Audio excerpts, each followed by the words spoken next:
Alors nous allons essayer de chercher la section d'un cube par un plan.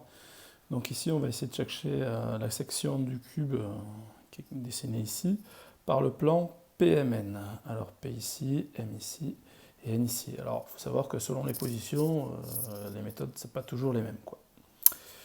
Donc déjà, on va se servir de deux choses que j'ai bien précisées dans le cours. Première chose, donc on va essayer de construire en justifiant l'intersection qu'on va appeler Q de la droite MP et du plan ABC. Donc on veut chercher l'intersection de la droite MP, que je n'ai pas encore tracée, avec le plan ABC. Alors, lorsqu'une droite coupe un plan, il le coupe selon un point, et pour chercher l'intersection de ma droite MP, alors que j'ai déjà tracé, ça on la verra.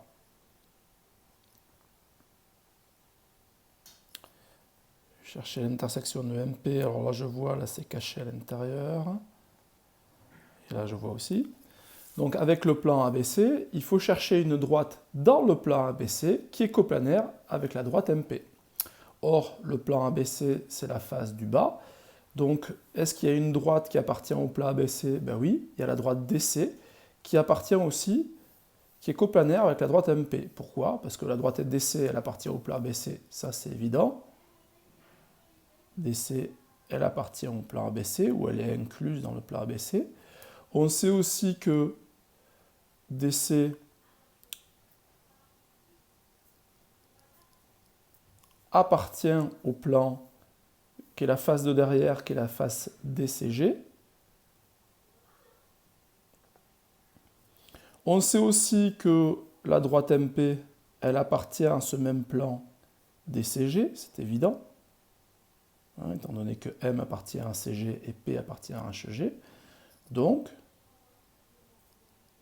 ces deux droites DC et MP, elles sont coplanaires non parallèles,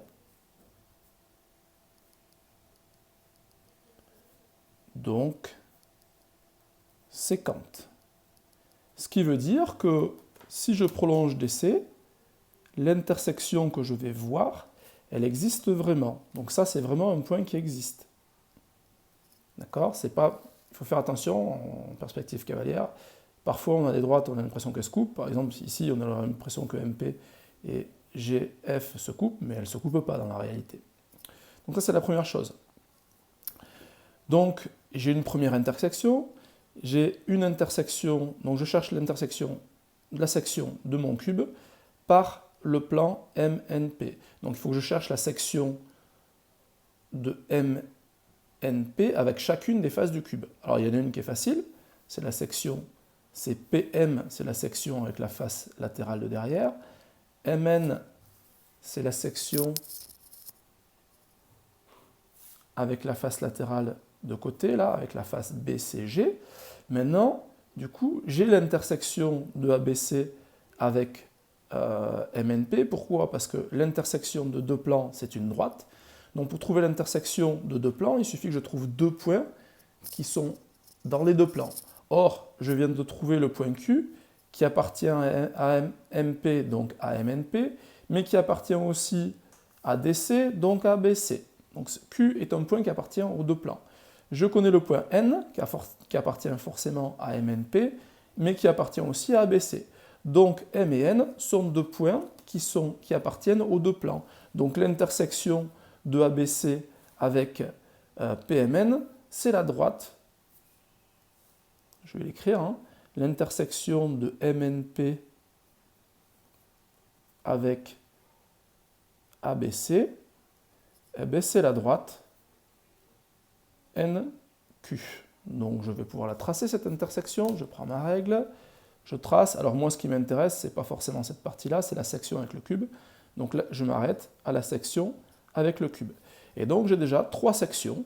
J'ai la section MP avec la face de derrière, la section MN avec la face latérale droite, et cette section ici avec la face du dessous. Maintenant, je vais construire en justifiant l'intersection du plan PMN avec la face EHG qui est ici. Alors comment je vais faire? Je vais utiliser le théorème 3 du cours qui dit que là j'ai deux faces dans mon cube, la face ABC et la face EFG, qui sont parallèles.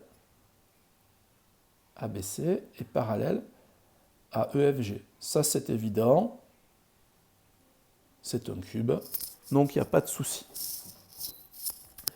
Je sais que l'intersection de ABC avec mon plan PMN, je viens de le dire, c'est la droite NQ. Donc que dit mon théorème 3? Mon théorème 3, il me dit que si j'ai deux faces, si j'ai deux plans parallèles, si j'ai un troisième plan qui vient couper selon une droite, eh bien il va couper le plan du dessus selon une droite parallèle à la droite qui est ici. Donc, je peux en conclure que l'intersection de PMN avec la face du haut, j'écris en abrégé, hein, donc avec la face EFG, c'est une droite parallèle donc à ma première intersection, c'est-à-dire à NQ, mais ça ne me suffit pas. Mais en plus, j'en connais un point, je sais que ça doit passer par le point P, donc passant par P. Donc je cherche une droite qui est parallèle à NQ, bon là j'ai pas d'équerre, hein, il faudrait que j'ai une équerre, et qui passe par P. Donc si j'avais une équerre, je ferais glisser, et donc j'ai une droite parallèle à NQ passant par P. Et donc maintenant, je vais pouvoir continuer. De la même façon, ici, j'ai deux plans parallèles. J'ai un point, j'ai une section de PMN avec le plan qui est ici.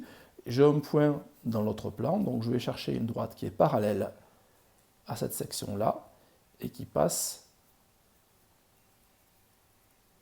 par ce point-là. Normalement, bien entendu, il faut une équerre pour glisser dessus, pour être bien sûr de soi. Et maintenant que j'ai ça, eh bien, j'ai ma section avec chacune des faces, et ma section avec le cube, ben la voici, elle est là, je la hachure pour qu'on la voit un peu mieux. J'ai ma section avec mon cube.